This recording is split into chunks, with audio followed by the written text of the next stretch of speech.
टिल्लू एक गरीब कबाड़ी था जो दिन भर कूड़ा बीनता था और फिर उसे बेचकर अपना और अपनी पत्नी गिन्नी का पेट पाल रहा था। टिल्लू और गिन्नी की शादी को 4 साल पूरे होने को थे और अब वो 2 से 3 होने जा रहे थे। अरे अरे, ये क्या कर रही है गिन्नी? छोड़ इसे। ला मुझे दे, मैं कुएं से पानी लेकर आता हूँ। क्या क्या करोगे आप भी? पहले ही सारा दिन धूप में इधर उधर भटकते रहते हो और अब मेरी वजह से ये सब भी करोगे? तो क्या हुआ? और वैसे भी बच्चा तो हम दोनों का है ना, उसकी खातिर अगर थोड़ा बहुत ज्यादा काम कर भी लिया तो क्या फर्क पड़ता है? फर्क पड़ता है जी। अब मुझसे आपकी ये हालत और नहीं देखी जाती। मेरी मानो तो बच्चे के पैदा होने से पहले कहीं और रहने का इंतजाम कर लो। यहाँ बहुत परेशानी होती है, पानी लेने भी कितनी दूर जाना पड़ता है और तो और अपनी झोपड़ी के पास कितना घना जंगल है। दिन रात यही डर लगा रहता है कि कहीं कोई जंगली जानवर न धमक पड़े कभी। बोल तो तू ठीक रही है गिन्नी, लेकिन अपनी हालत भी तो तू जानती है ना। कबाड़ बेचकर जो पैसे मिलते हैं उससे खाने पीने का भी ठीक से जुगाड़ नहीं हो पाता। ऐसे में कहीं किराए पर कमरा कैसे लेंगे? माना कि यहाँ थोड़ी दिक्कतें हैं, लेकिन ये जगह जैसे भी है तो मुफ्त की ना। इतना कहकर टिल्लू कुएं की तरफ चल दिया। टिल्लू ने गिन्नी को तो समझा दिया, लेकिन वो खुद को नहीं समझा पा रहा था।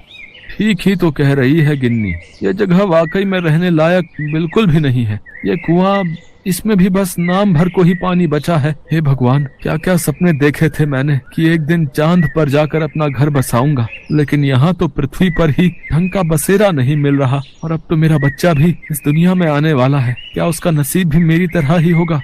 ये सब सोचकर टिल्लू की आंखों में आंसू आ गए और वो कुएं के पास ही अपना सिर पकड़कर बैठ गया। असल में टिल्लू की झोपड़ी जिस जगह पर थी वो शहर से काफी अलग था, जहाँ सुख सुविधा के नाम पर कुछ भी नहीं था। कुल मिलाकर टिल्लू और गिन्नी बड़ी मुश्किलों में जी रहे थे, लेकिन अब सवाल उनके आने वाले बच्चे का था, तो टिल्लू को कुछ तो करना ही था।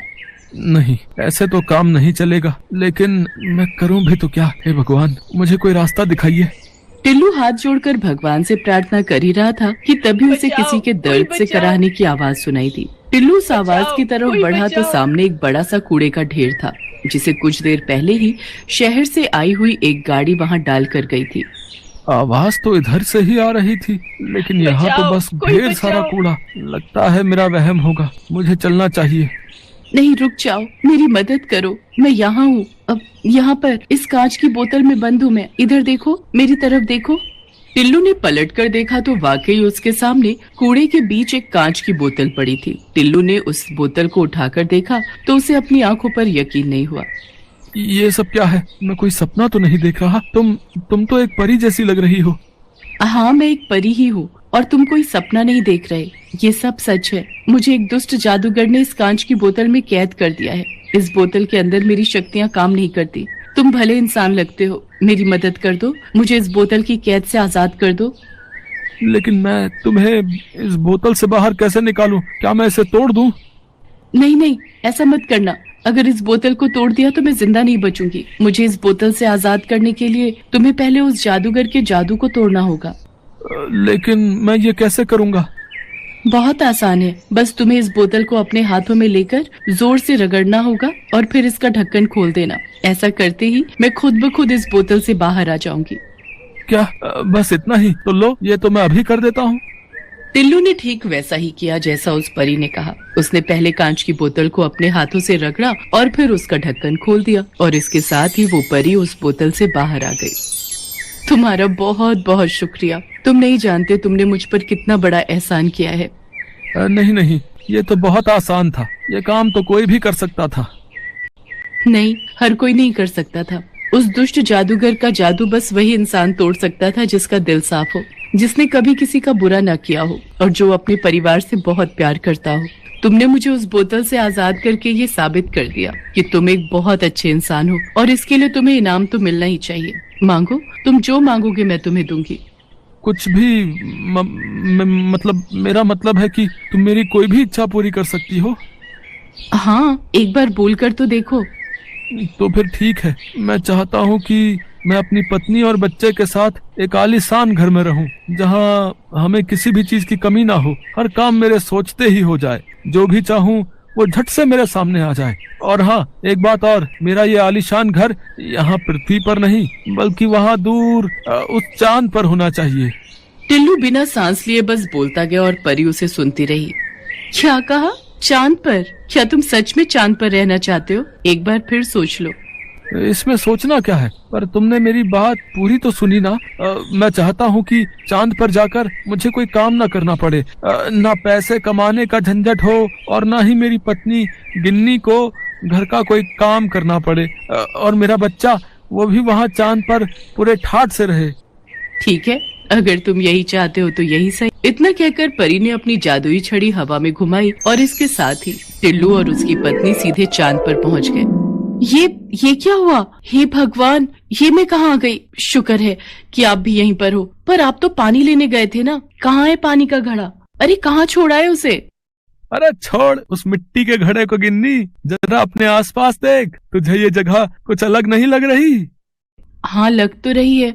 अरे इतनी जल्दी रात कैसे हो गई? और ये जमीन, ये इतनी क्यों चमक रही है? सुनो जी, मुझे तो बड़ा डर लग रहा है। आपको पता है, मैं तो भगवान का ध्यान कर रही थी। जब आंख खुली तो यहाँ पर आपके साथ खड़ी थी। आप बताओ ना, ये कौन सी जगह है? हम यहाँ पर आए कैसे? और ये सामने जो इतना बड़ा महल है, ये किसका है?